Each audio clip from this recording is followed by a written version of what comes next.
कि मनुष्य के जीवन में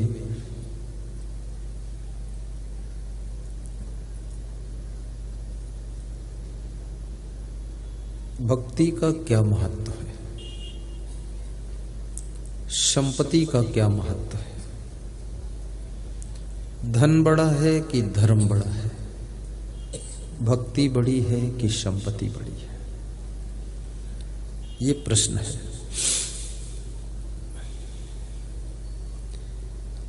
तो कबीर साहब कहते हैं जीवन में धन का भी महत्व है और धर्म का भी महत्व। शरीर की आवश्यकताओं को पूर्ण करने के लिए धन चाहिए, लेकिन मन को संभालने के लिए धर्म चाहिए। जीविकोपार्जन के लिए संपत्ति चाहिए, परंतु मन की शांति के लिए भक्ति चाहिए। दो चीजें आपको संभालना है, शरीर को और मन को। ज्यादातर लोग शरीर को भी नहीं संभाल पाते, शरीर बहुत रोगी हो जाता है, शरीर बहुत बीमार होने लगता है। और ये शरीर मोक्ष का द्वार है। तुलसीदास ने मानस में लिखा है, श्री राम ने पूर्ववासियों को समझाया है कि साधन धाम मोक्ष कर द्वारा। ये मोक्ष का द्वार है, लेकिन ये बीमारियों का घर भी है, इसमें बहुत रोग भी है। तो सर्वप्रथम शरीर को संभालो। कैसे संभालोगे शरीर को? ज्यादा बीमार ना हुआ करो। तो कैसे बीमार नहीं हो गया? ज्यादा सर्दी बढ़ गई, अचानक आपको सर्दी जुकाम हो जाता है, ज्यादा गर्मी हो गई तो आप बीमार हो जाते हैं। मनुष्य का शरीर बड़ा नाजुक है, बहुत कोमल है, इसलिए इसको सुविधा भी चाहिए। गर्मी में थोड़ा सा कूलर की हवा चाहिए, पंखा की हवा चाहिए। ज्यादा गर्मी हो तो एसी की भी हवा चाहिए।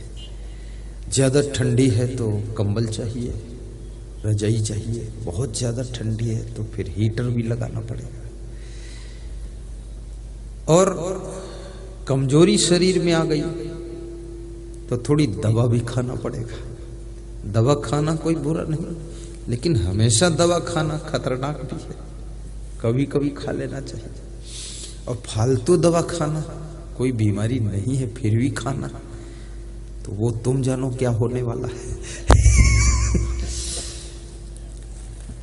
सबसे पहले आयुर्वेदिक दवा लेना चाहिए अगर कुछ तकलीफ है तो। और कुछ भी तकलीफ नहीं है तो दाल चावल सब्जी रोटी से बड़ी दवा कोई नहीं है। ये सबसे अच्छी दवा। समय पर खा लीजिए, लेकिन ज्यादा मत खाइए। परंतु ये जिह्वा को जब स्वाद आता है तो हमेशा थोड़ा ज्यादा ही हो जाता है। और जब ज्यादा भोजन पहुंचता है शरीर के अंदर तो सुस्ती पैदा करता है, सुस्ती, उदासी, और फिर वहीं से बीमारी का जन्म होने लग जाता है। बहुत कम खाने से भी तुम बीमार हो जाओगे, बहुत कम भी मत खाइए। अब तुम कहोगे कि कम भी नहीं खाने देते हो, ज्यादा भी नहीं खाने देते, तो क्या इरादा क्या है? इरादा यह है कि बीच में रहो, मध्यम मार्ग चलो। मनुष्य का सबसे ज्यादा स्वास्थ्य अच्छी नींद न लेने के कारण खराब होता है। इसलिए ठीक से सोना भी सीखो। सोने से पहले चिंता भी मत करो। चिंता करने के लिए, सोचने के लिए, विचारने के लिए, काम के लिए पूरा 17 घंटे है, पूरा दिन पड़ा हुआ है। 7 घंटे कम से कम आनंद से सो जाओ। जब से मनुष्य होश संभालता है तब से ठीक से सोता नहीं, बहुत जागना पड़ता है। लेकिन मैं निवेदन करूंगा, ठीक से जो गहरी नींद सोता है उसका दिमाग, उसकी बुद्धि स्ट्रांग रहती है। बच्चों की मेमोरी क्यों शार्प रहती है, क्यों स्ट्रांग रहती है? बच्चे गहरी नींद सोते हैं। और गहरी नींद अगर सोना है तो इसके लिए क्या करना पड़ेगा? इसके लिए आपको थोड़ा व्यायाम करना पड़ेगा, क्योंकि शरीर जब तक ठीक से थकता नहीं है तब तक ये ठीक से सोता नहीं। थोड़ा व्यायाम, बहुत व्यायाम नहीं, तादाद से ज्यादा अधिक पैदल चलने से बुढ़ापा जल्दी आता है। आप अगर 7-8 किलोमीटर से ज्यादा पैदल चलते हैं रोज 20 किलोमीटर, तो आपको बुढ़ापा जल्दी आएगा, वृद्धावस्था आ जाएगी, बूढ़े हो जाओगे। और बिल्कुल पैदल अगर नहीं चलोगे तो क्या होगा? तो आपको जवानी नहीं आएगी, सीधे बुढ़ापा आ जाएगा। डायरेक्ट बूढ़े हो जाओगे, फिर टेढ़े टेढ़े चलते रहोगे। इसलिए पैदल चलना भी अनिवार्य है, लेकिन हर चीज का लिमिट है, सीमा है। आप खीर खाइए, पूड़ी खाइए, कचौड़ी खाइए, समोसा खाइए, ये कोई चीजें कुछ गड़बड़ नहीं करेंगे। एक समोसा खा लोगे बिल्कुल फिट है, लेकिन 10 खा लोगे तो फिर ऊपर से हाजमोला भी खाना पड़ेगा। कम खाना है। तो शरीर को स्वस्थ रखो, इसकी फिक्र रखो, और भोजन चबा चबा कर खाओ। यदि शरीर का स्वास्थ्य सही है तो तुम बिजनेस भी लंबे समय तक कर सकते हो, अधिक घंटों तक काम कर सकते हो, अधिक समय तक राजनीति कर सकते हो, और अधिक समय तक प्रवचन भी कर सकते हो, भजन भी गा सकते हो। अभी आपके देश के जो प्रधानमंत्री हैं बहुत स्वस्थ दिखते हैं, पूरे देश का भार है उनके ऊपर, और खींचा खींची भी बहुत है। उनकी टांग खींचने में बहुत लोग लगे हुए हैं, लेकिन इतनी मजबूत टांग है कि अपनी टांग में सबको टांग लेते हैं। बहुत गजब का आदमी है। हाँ, कोई कुछ भी बके झके वो प्रभावित ही नहीं होते, अपने काम में लगे रहते हैं। उनसे सीखने वाला है। तुम्हारे पास में एक छोटे से परिवार का भार है, छोटा सा बिजनेस है, इसमें भी तुम उनसे सीखो, अपने काम में लगे रहो। कुछ लोग विरोध भी करेंगे, गांव के लोग भी विरोध करते हैं। गांव में एक सबसे बड़ी समस्या ये रहती कि ईर्ष्या बहुत होती है। अपना काम तो नहीं करते हैं लोग मन लगाकर, लेकिन पूरा मन लगाकर दूसरे का काम बिगाड़ते जरूर है। ये गांव की समस्या रहती। मेरा जन्म भी गांव में हुआ, तो मैं बचपन से देखता था कि लोग जुटे रहते थे एक्सरसाइज में, मुझे तो हंसी आती थी। और जो व्यक्ति दूसरे का काम बिगाड़ने में ध्यान लगाता है उसका काम कभी बनता ही नहीं है, और जो व्यक्ति दूसरे की टांग खींचता है बिना टांग खींचे वो कभी आगे नहीं बढ़ पाता है, और जो दूसरों से जलन करता है उस व्यक्ति को कभी सफलता और शांति नहीं मिलती।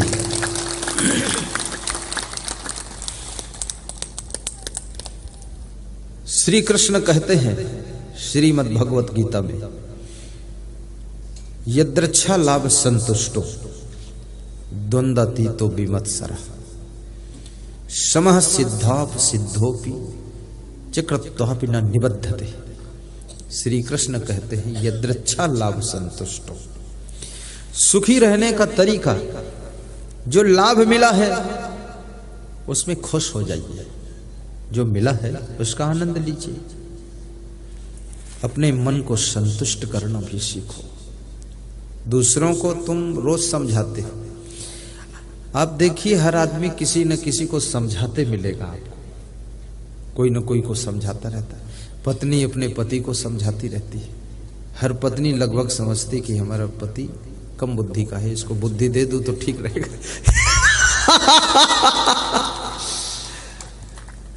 वो बुद्धि कमरे में देती है, मर्यादा से देती। लेकिन जो महिलाएं समझदार नहीं, वो चौराहे पर भी बुद्धि देती है, वहीं डांट डपट चालू है। उत्तर प्रदेश में एक गांव में सत्संग था, तहसील थी। सत्संग करके मैं निकला गाड़ी से, मंडप के बाहर हुआ, सड़क पर उसी समय बिजली चली गई। तो एक पत्नी अपने पति को डांट रही थी। तो मेरी गाड़ी की लाइट में वो दिख रहे थे, पर हम नहीं दिख रहे थे। तो हमने कहा, ऐसा भी अध्याय शुरू होता है क्या? अभी तो प्रवचन खत्म हुआ, इनका दूसरा अध्याय शुरू। वो पति पत्नी दोनों मेरे परिचित थे। तो मैंने कहा, कुछ हो सकता मेरे समझाने में कसर रह गई है, तो इनकी वाइफ वो कसर मिटा रही है, समझा रही है। सब समझाते ही रहते हैं। बाप बेटे को समझा रहा है, बेटा बाप को समझाता है, कभी कभी सासू बहू को समझाती है, पति पत्नी को समझाता है, माँ अपने बच्चों को समझाती है। सब लोग समझाते हैं। इसका अर्थ क्या हुआ? समझाने वालों को भी लोग समझाते हैं, समझाने वालों को भी कोई और समझाता है।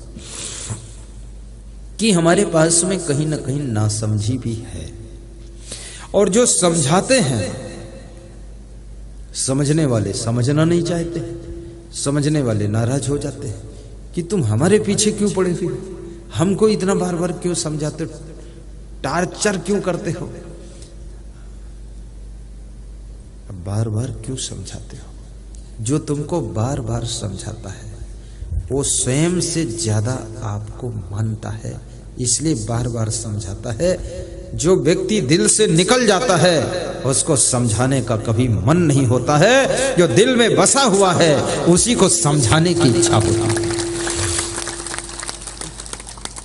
इसलिए आपकी वाइफ ही कभी समझाए, आपका पति समझाए या मां समझाए, तो उनको धन्यवाद देना, नाराज ना होना, कहना बहुत अच्छा है, अभी भी आपको मेरी फिक्र है, बहुत अच्छा है। मैं अपने गुरुजी से पूछता हूं कभी कभी, गुरुदेव हम लोग जा रहे हैं सत्संग में, कुछ समझा दो। गुरुदेव क्या कहते हैं? अरे तुम सबका समझाओ, तुम का हम का समझे। बहुत कम समझाते हैं, बस इतना ही बताते हैं, जल्दी लौट आना, उधर ही कहीं प्रेम में सिया राम के यहां मत रह जाना। लौट आना, बस ये बात कह देते। समझाने वालों को धन्यवाद दीजिए। तुलसीदास ने एक चौपाई रामायण में कही है कि मेरे गुरु का नाम नरहरिदास है। क्या नाम है? नर माने मनुष्य और हरि माने भगवान। गुरु वह है जिसका रूप तो मनुष्य का है, लेकिन स्वरूप भगवान का है, वो गुरु होता है। उनके गुरु का नाम नरहरिदास था। तो नरहरिदास तुलसीदास को समझाते हैं। तो तुलसीदास क्या कहते हैं? तुलसीदास बहुत बुद्धिमान व्यक्ति है, विद्वान है, महान है, समझदार है। तुलसीदास ने लिखा है कि मेरे गुरु ने मुझे बार बार समझाया है, बार बार समझाया, लेकिन मेरी समझ में थोड़ा ही आया है, और जितना समझ में आया है वो मैंने रामायण लिख दिया है। और यदि पूरा समझ में आ जाता तो कितना बड़ा ग्रंथ बनता, सोचो। थोड़ा समझ में आया। तो तुलसीदास ने जो चौपाई गाई है वो चौपाई मैं सुनाता हूं। तदपि कहे ओ गुरु बारही बारा, बारही बारा। तदपि कहे ओ गुरु बारही बारा, समझी परी कछु मति अनुसारा, समझी परी कछु मति अनुसारा। तद्यप गुरु ने बार बार समझाया, लेकिन मेरे मति के अनुसार कुछ ही समझ में आया। भाषा बद्ध करब माई सोई, उसको मैंने भाषाबद्ध कर दिया, रामायण लिख दिया। ये थोड़ा समझ में आया, उसमें इतनी बड़ी रामायण। पूरा समझ में आ जाता तो कितनी बड़ी रामायण बनती, सोचिए। लेकिन तुलसीदास कभी उबते डूबते नहीं है। गुरु बार बार समझाता है और तुलसीदास श्रद्धा पूर्वक सुनते रहते हैं। शिष्य वही है जो सुनने से कभी तृप्त न हो, और गुरु वही है जो समझाने से कभी थकान एहसास न करे। माता पिता गुरु का काम भी करते हैं, इसलिए कई शास्त्रों में लिखा है कि माता पिता प्रथम गुरु है, ऐसा लिखा है ना, क्योंकि वे ऐसे ही समझाते जैसे गुरु समझाता है। इसलिए माता पिता का हमेशा सम्मान करो। कभी वो थक जाएं, कमजोर हो जाएं, बूढ़े हो जाएं, तो भी उनका आदर करो। और आदर कई प्रकार से होता है। आज जो ये चारों भाइयों की मां खुश है, उसकी खुशी का ठिकाना नहीं, क्योंकि उसके चारों पुत्र राम लक्ष्मण भरत शत्रुघ्न की तरह है। यदि किसी को लाते हैं तो किसको लाते हैं? कोई महान संत को ला करके घर बैठे अपनी मां को, परिवार को, ग्रामवासियों को, क्षेत्रवासियों को, बिहार वासियों को दर्शन कराते हैं, प्रवचन सुनवाते हैं। मां मुस्कुराती है कि धन्य है मेरे बेटे। ऐसे बड़े संतों को पकड़ के ले आते हैं।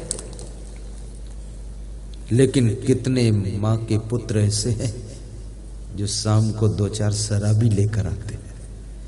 मां का मन भी दुखी हो जाता है कि इतना भांगड़ू है, खुद ही नरक में पड़ा है, 2-4 और नरकी लाया है। जुआरी, सवारी, कबाबी, लाबारी, और कितने लोग तो ऐसे पुत्र हैं। माता पिता बैठे हैं बुढ़ापे में, देख रहे हैं, बेटे ताश खेल रहे हैं, बरामदे में जुआ खेल रहे हैं, दारू पी रहे हैं। बाप समझाता है तो गाली दे रहे हैं, कहीं मुर्गा लिया रहे हैं, कहीं मछली पकड़े आ रहे हैं, और भजन भी गा रहे हैं कि रामा रामा हरे हरे, मुर्गी अंडा घरे घरे। रोजा रहे रोज रोज, मुर्गी मारे खोज खोज। क्या बात है। माँ बाप को दुख होगा ना कि सब बच्चे बिगड़ गए। रघुपति राघव राजा राम भजन गा रहे, और शाम हुई तो 200 ग्राम, और कहां गए हैं गंगा राम। इनको कौन ढूंढेगा। कभी शराब मत पीना, मांस मछली मत खाना। क्यों? क्योंकि सबसे श्रेष्ठ धर्म यदि कोई है तो दया धर्म है। चाणक्य से पूछा है किसी ज्ञानी ने कि सबसे बड़ी तपस्या क्या है, सबसे बड़ा सुख कहां है, सबसे बड़ी मनुष्य की बीमारी क्या है, और सबसे बड़ा धर्म क्या है। 4 सवाल किए।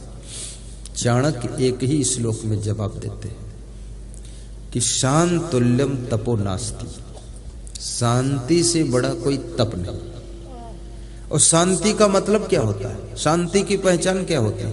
बस ऐसे बैठ जाओ, ये शांति थोड़े है, ये तो आलस्य भी हो सकता है, चुपचाप बैठे हो। शांति की पहचान है आपका प्रसन्न रहना। जो प्रसन्न है तो समझ लो शांत है, और शांति जब तक नहीं होगी तब तक मुखमंडल पर प्रसन्नता और खुशी झलकेगी ही नहीं। इसलिए प्रसन्न होना कठिन है। ज्यादातर लोग दुखी रहते हैं। उनसे पूछ लो क्या दुख है, ऐसा चेहरा क्यों बनाया है? बोले हमारा ऐसा शुरू से बना हुआ है। शुरू से बना हुआ है। अरे इस कुदरत ने किसी के चेहरे को मुरझाया हुआ नहीं बनाया है, सबके मुखमंडल को गुलाब के फूल की तरह खिला हुआ बनाया है। लेकिन इस माया मोह में फंस करके तुम विवेक को खो देते हो, संयम की राह से तुम भटक जाते हो, तब तुम्हारे को शांति और प्रसन्नता कभी मिलती नहीं है। इसलिए टेंशन और दुख में ऐसा चेहरा हो जाता है। थोड़ा जोरदार ताली बजाया करो। ये शमशान घाट नहीं है। कुछ लोग समझते मरघट में आए हैं गुरुजी को दफनाने के लिए। यह गुरुजी मरे थोड़े हैं, गुरु तो सबको जिंदगी देने आए हैं। ये उत्सव है, उदासीनता का प्रोग्राम नहीं है। ये कार्यक्रम जीने की कला सिखाने के लिए कार्यक्रम रखा गया है। ये मुर्दे जैसे रहने के लिए नहीं रखा गया है। जो लोग मुर्दे जैसी जिंदगी जी रहे हैं उनकी जिंदगी में डबल जान फूंकने के लिए ये कार्यक्रम परोरा सनहा में रखा गया है। ये मनुष्य मात्र के कल्याण के लिए कार्यक्रम है और सबके उद्धार सुधार का कार्यक्रम है। ये तो बड़ी कृपा है इस साहू परिवार की, जो अपने जन्मभूमि को धन्य कर रहे हैं। अन्यथा लोग दूर जाने के बाद जन्मभूमि तरफ घूमकर कम देखते हैं, लेकिन इस माटी से उनका प्रेम है, लगाव है कि यही सत्संग कराऊं ताकि हमारे गांव के क्षेत्र के बड़े बुजुर्ग माताएं बहनें सभी गुरुदेव का निकट से दर्शन करके पुण्य प्राप्त करें और सत्संग सुन करके जीवन को धन्य करें। साहिब बंदगी बोलो।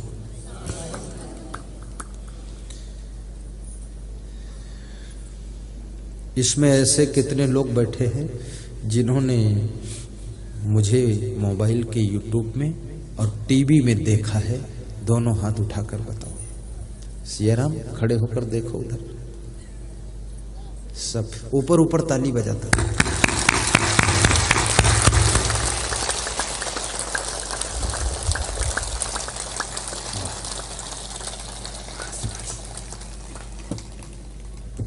बहुत अच्छा लग रहा है।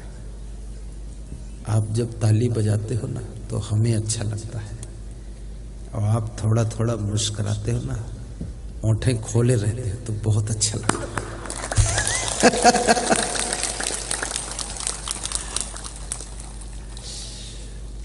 मुस्कुराते रहो, गुनगुनाते रहो। गा दूं? 2 मिनट लगेगा। गाऊं? मुस्कुराते रहो, गुनगुनाते रहो। काम करते करते भी कभी कभी भजन गुनगुनाया करो, कभी कभी काम करते करते प्रवचन सुना करो। किचन में भोजन बना रहे हैं, मोबाइल चला दिया, प्रवचन सुनते रहे। अभी आपके भाई बता रहे थे कि पहले हम प्रवचन सुनते थे तो छोटी स्क्रीन में आनंद नहीं आता था, तो दुकान में ही बड़ी स्क्रीन लगा दिया और जितने कर्मचारी वो भी सुनते हैं और हम भी सुनते। अब आनंद आता है। प्रवचन सुख देता है। मुस्कुराते रहो, गुनगुनाते रहो। हीरा लाल, सबको हीरा बना दिया आपने। हीरा पायो गांठ गठिया। हीरा लाल का प्रेम बहुत है, बहुत श्रद्धा है, सब भाइयों का स्नेह बहुत है। मैं शुरू से यही देख रहा हूँ, कल से यही रीडिंग कर रहा हूँ, पूरा डायरी बना रहा हूँ एक।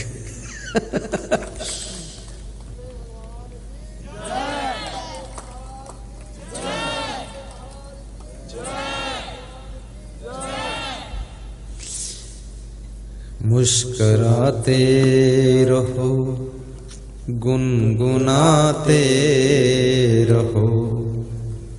मुस्कुराते रहो, गुनगुनाते रहो। वक्त जीवन का यूं ही निकल जाएगा। मुस्कुराते रहो। राम का स्वभाव कैसा था? मुस्कुरा कर बात करने का स्वभाव था। कृष्ण का स्वभाव कैसा था? हंस करके रहो। हंस करके काम करने का स्वभाव था। कबीर का स्वभाव कैसा था? प्रसन्न रह करके काम करने का स्वभाव था। लेकिन तुम्हारा स्वभाव कैसा है? दुखी होकर के काम करने का स्वभाव है। दुखी नहीं होना है। कर्म को पूजा समझो, पूजा को कर्म न समझो। मंदिर में पूजा तो थोड़ी देर तुम कर सकते हो, लेकिन सुबह से लेकर जो शाम तक कर्म करते हो, उसको यदि पवित्र मन से करते हो तो तुम्हारा कर्म ही पूजा बन जाता है। जब कर्म पूजा बन जाता है तो जिंदगी तीर्थ बन जाती है। मुस्कुराते रहो, गुनगुनाते रहो, मुस्कुराते रहो, गुनगुनाते रहो। वक्त जीवन का यूं ही निकल जाएगा। काम करते रहो, नाम जपते रहो। काम करते रहो, नाम जपते रहो। वक्त जीवन का यूं ही निकल जाएगा। वक्त जीवन का यूं ही निकल जाएगा। साहिब बंदगी साहिब